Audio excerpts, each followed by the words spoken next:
राज्य की सियासत में हलचल मचा दी है। मुंबई पुलिस के पूर्व कमिश्नर परमवीर सिंह के लेटर बम पर जबरदस्त भूचाल है।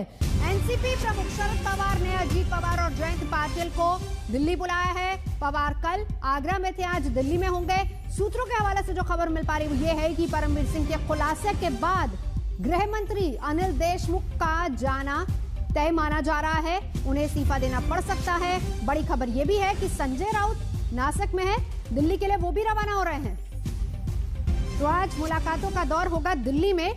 शरद पवार हैं, शरद पवार से मुलाकात करेंगे। आज अजीत पवार, जयंत पाटिल दोनों को बुलाया गया। संजय राउत भी रवाना हो सकता है। इस बीच दिल्ली में शरद पवार, देशमुख के इस्तीफे को लेकर चर्चा होगी। अनिल देशमुख दे सकते हैं इस्तीफा, क्योंकि जिस तरीके से परमवीर सिंह ने तमाम आरोप लगाए, वो लेटर बम से खलबली मची हुई। कुछ दिन पहले खुद मुलाकात करने आए थे अनिल देशमुख शरद पवार के साथ। हालांकि तब स्थितियां साफ नहीं की थी, लेकिन ये जरूर कहा था कि एंटीलिया मामले में सरकार पूरी तरह से सहयोग कर रही है। और इस बीच खबर यह भी आई थी कि शरद पवार ने पहले इशारा कर दिया था कि अनिल देशमुख के बारे में बहुत सारी शिकायतें मिल रही हैं, जिसको लेते हुए कोई बड़ा फैसला लिया जा सकता है। फिलहाल आपको ये बता दें कि जो लेटर बम है उसमें बहुत बड़ी बड़ी बातें कही गई हैं। पुलिस अधिकारियों के साथ को सीधे आदेश दिया करते थे, ऐसा अनिल देशमुख को लेकर बात कही गई है। जलकर खुदकुशी में उकसाने का केस दर्ज है। तो इसके अलावा और बहुत सारी ऐसी चीजें। सबसे पहला आरोप गृह मंत्री अनिल देशमुख ने वसूली का टारगेट दिया था। सचिन वाजे को कहा था फरमाई हुई है, और किस तरीके से बयानबाजियां हो रही है जरा वो सुनवाते हैं आपको। पंकज मेरे साथ लगातार बने हुए हैं।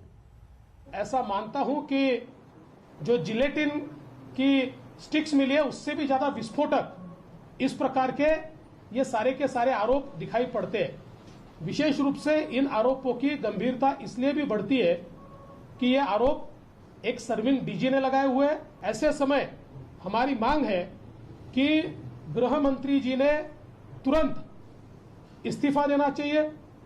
वो नहीं देते तो उनको मुख्यमंत्री जी ने हटाना चाहिए, और इसकी निष्पक्ष जांच होनी चाहिए। या तो केंद्रीय एजेंसीज इसकी जांच करें, और अगर इसमें राज्य सरकार को यह लगता है कि हमको केंद्रीय एजेंसी से नहीं करनी है, तो कोर्ट मॉनिटर्ड इंक्वायरी इसकी होनी चाहिए। भारत के और महाराष्ट्र की जनता को इतना ही कहूंगा, इतना बड़ी चीज हुई है। हम सरकार भी, महाराष्ट्र सरकार गंभीरता से इसमें जांच कर रही है।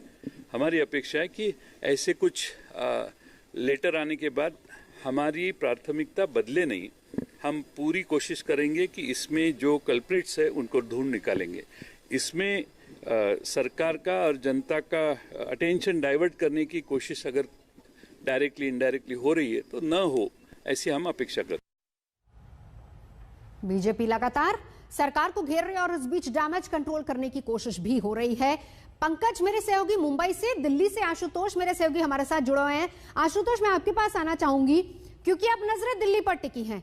तीन लोग अब दिल्ली पहुंच रहे हैं शरद पवार के साथ मुलाकात करने के लिए, जिसमें संजय राउत का भी नाम आ रहा है। और यह कहा जा रहा है कि अब पूरी तरह से नजरें और कहें कि गेंद अब शरद पवार के पाले में है।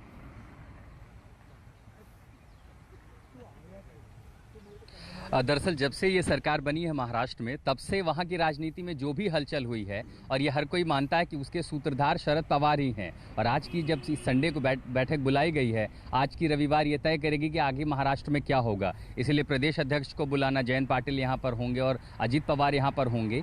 तब शायद ये एक फैसला लिया जाए कि अगर अनिल देशमुख को हटाना है तो चूंकि वो गृह मंत्रालय का कोटा एनसीपी के कोटे में जाएगा, तो अगला चेहरा कौन होगा? क्या अजीत पवार या फिर जयंत पाटिल को ही ये आगे की जिम्मेदारी दी जाएगी? दूसरा, अनिल देशमुख को अगर हटाना है तो क्या सीधे सीधे उन्हें कहा जाए कि आप इस्तीफा दीजिए? अमूमन इस तरह महाराष्ट्र में राजनीति, पुलिस, पैसा, नेक्सस, ये कोई नई बात नहीं है। और आपको अगर याद हो कि इसी एनसीपी के साथ बीजेपी ने वो रातों रात, अगर आपको आधी रात का शपथ ग्रहण याद हो, ये सारा मंजर भी हुआ है। तो ये बस एक आगे की कड़ी है। बीजेपी को इस राजनीतिक आपदा में एक अवसर दिखाई दे रहा है, इसीलिए वो पूरी तरह से आक्रामक है कि किसी तरह ये सरकार गिरे तो उसे वो मौका मिले। शरद पवार, शिवसेना, कांग्रेस मिलकर ये चाहेंगे कि सरकार ना गिरे। हाँ। किसी तरह इतना बड़ा जो राजनीतिक नुकसान, एक तो छवि का नुकसान हुआ, ऊपर से जिस तरह की बातें आई, और खासकर एंटीलिया विवाद के बाद जो कुछ भी उठा है, केंद्रीय एजेंसी की जांच, उसने जो मुश्किलें पैदा की है, फिलहाल चुनौती है कि आशुतोष नजर आप बनाए रखिए, हम लौटेंगे आपके पास। पंकज भी मेरे सहयोगी जो हलचल इस वक्त मुंबई में चल रहे हैं उस पर लगातार नजर बनाए हुए, दिल्ली के हलचलों पर आशुतोष हमें पूरी जानकारी देंगे।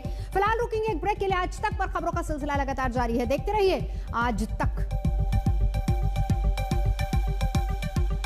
तो वाजे प्रकरण और उसके बाद परमबीर का चिट्ठी बॉम्ब, जिसके बाद लगातार हंगामा हो रहा है इस्तीफे की मांग अनिल देशमुख से, और इसी मांग को लेकर बीजेपी सड़कों पर है। ये तस्वीरें हम आपको दिखा रहे हैं जहां पर लगातार नारेबाजी भी हो रही है। नमस्कार, मैं हूं अंजना ओम कश्यप। हमें उम्मीद है ये वीडियो आपको पसंद आया होगा। लेटेस्ट खबरों के लिए यूं ही देखते रहिए आज तक, और इस वीडियो के पसंद आने पर लाइक, शेयर एंड सब्सक्राइब करना ना भूलें।